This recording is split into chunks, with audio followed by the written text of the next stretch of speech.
Chuck E. Cheese is planning to destroy all of their animatronics. And here's every bit of information that you need to know about this situation in one video. Stay tuned till the end because we're going to play a special game. In 2017, Chuck E. Cheese decided that they were going to remodel all of their locations. And that during this round of remodels, they were going to get rid of all of their animatronics. Which is a terrible idea, considering that this is the reason that they were a business to begin with, and they have nothing to set them apart from their competitors now. But since there were so few sources informing the public about this situation, there was a little backlash to be had about this decision. The reason I'm referring to these animatronics being destroyed and not just taken out is because Chuck E. Cheese has this policy where anything has their characters on it's in their store has to be completely destroyed to the point where it's unrecognizable due to quote-unquote copyright reasons. Now, although they've been working on the 2.0 remodels since 2017, the process has recently been expedited as more and more locations are getting their animatronics destroyed at a much faster pace. This isn't the first time animatronics have been destroyed. Go over a bit of history. In 1984, Chuck E. Cheese filed for Chapter 11 bankruptcy. The reason that they're still in business today is that they were bought out by Showbiz Pizza parent company Brock Hotel Corp. And once both restaurants were owned by the same company, they decided to get rid of the Showbiz Pizza brand and just make them all Chuck E. Cheese.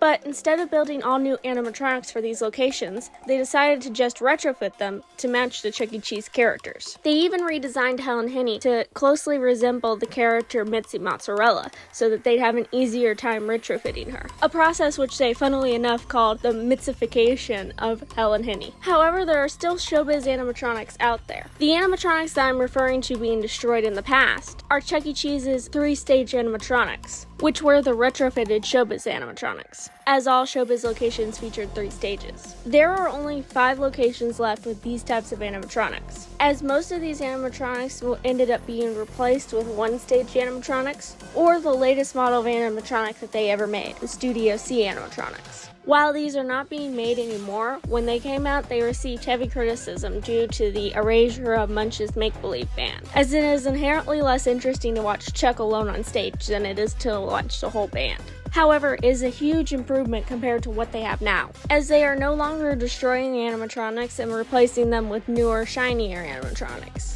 Instead, they are replacing them with an electronic dance floor. It seems to be an attempt at modernizing, while also replacing them with something cheaper and that requires less maintenance. And someone in a Chuck E. Cheese suit is supposed to come out every hour and greet the kids. The problem with this is, the technology for the dance floors is already outdated, and there's really not much to do. When you step on the dance floor, the heads of Chuck E. Cheese characters move, and that's about all that it does, which is very boring and monotonous from my perspective, and I can only imagine that it would be double that for a child. Not only that, but despite being an attempt to modernize, the technology is already outdated. I mean, given the fact that these remodels started in 2017, that is a pretty good implication of that. Within 6 years, a lot of things change. In 2016, a year before the 2.0 remodels, McDonald's even had a much upscaled version of this, as it actually had different games that you could select and play. However, it would still eventually end up being removed as children got bored with it. It just goes to show how out of date Chuck E. Cheese is. The reason I find this move especially ridiculous is that people loved those animatronics. They were the heart and soul of your business. And why not continue to capitalize off of them in a time where there is especially a reignited interest for animatronics? With the Five Nights at Freddy's movie being such a smash hit, I'm sure lots of people would want to go and visit their local Chuck E. Cheese, as it was the original inspiration for Five Nights at Freddy's, along with Showbiz Pizza. But with no animatronics, those people have no reason to go. Why miss out on this chance to revitalize your business? Even in the perspective of your target audience, children loved those animatronics and would gather around them whenever they would start to sing. And I believe FNAF also had a part to play in this, as there is a largely recognized child audience for that game. However, I believe, in my personal opinion, the reason they've been rushing to destroy all of the animatronics in every location this year is a direct reaction to the Five Nights at Freddy's movie announcement. While there were probably multiple reasons at factor for making this decision, Chuck E. Cheese seems to hold a bit of animosity towards the games. They literally block anybody who mentions Five Nights at Freddy's to them on Twitter. According to a letter allegedly given to Chuck E. Cheese employees, corporate does not want their employees even talking about Five Nights at Freddy's. And from my experience, if you try to ask an employee about the Five Nights at Freddy's movie, they will vehemently deny that they've ever heard of it, despite it making $284 million in the box office and being the 19th highest grossing horror film of all time, ranking above of movies like Silence of the Lambs, A Nightmare on Elm Street, and Halloween. They were also accused of plagiarism due to their Five Nights at Fun campaign. Not only was the name similar to Five Nights at Freddy's, but the poster also closely resembled the Five Nights at Freddy's poster, as well as quite literally featuring the words "purple guy." To add upon this, Chuck E. Cheese is strangely possessive among their original characters to a point where most businesses aren't. They at one point bought back all of their franchises and became corporate owned. And any restaurant that shuts down is forced to destroy everything that has Chuck E. Cheese or any other intellectual property on it.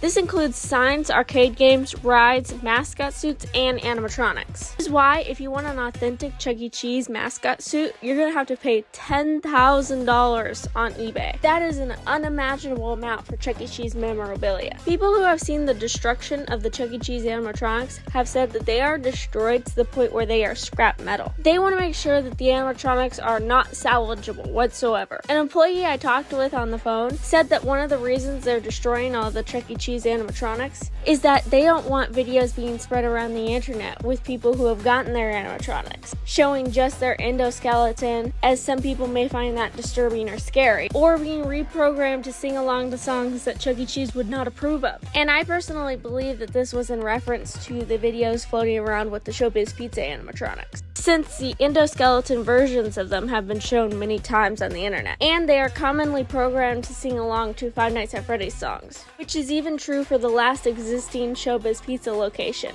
because there are multiple videos floating around from Billy Bob's Wonderland showing them performing Talking in Your Sleep by the Romantics, Five Nights at Freddy's by the Living Tombstones, and Join Us for a Bite by JT Music and Andrea Storm Caden.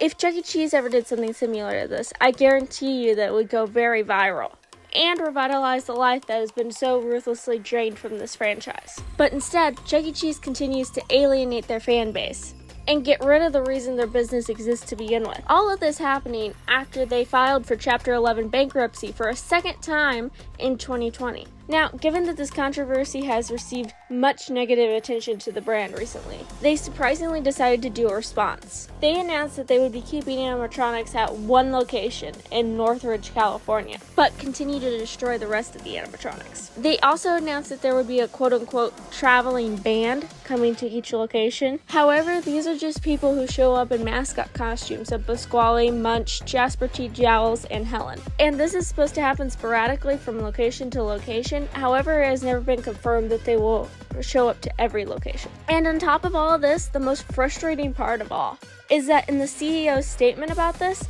they made this out to be a very grand gesture, something that fans should be extremely gratuitous for, as if they came into our homes and personally gave us all the animatronics for ourselves, out of love and compassion for their fans. However, they continue to do the exact thing the fans despised in the first place, by destroying every animatronic, except for the ones in Northridge.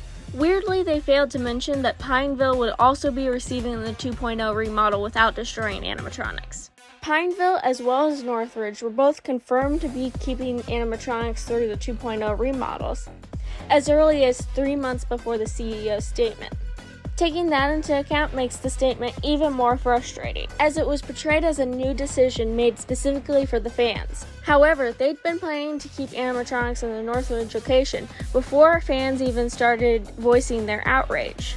This whole situation is beyond messed up and shows the true nature of Chuck E. Cheese corporate. This is why I believe Chuck E. Cheese is going to go out of business.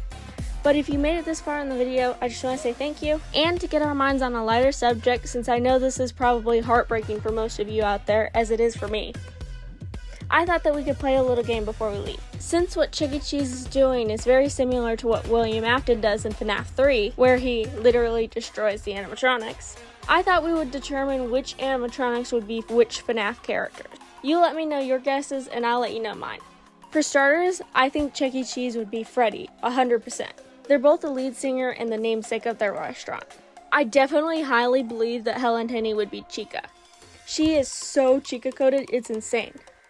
They're both chickens, they both have bubbly personalities, and they're both the only girls of the band, with some exceptions on Chica's part. I believe Munch would be Bonnie since they're both similar colors, and they both have the same energy. I strongly believe that Jasper would be Foxy.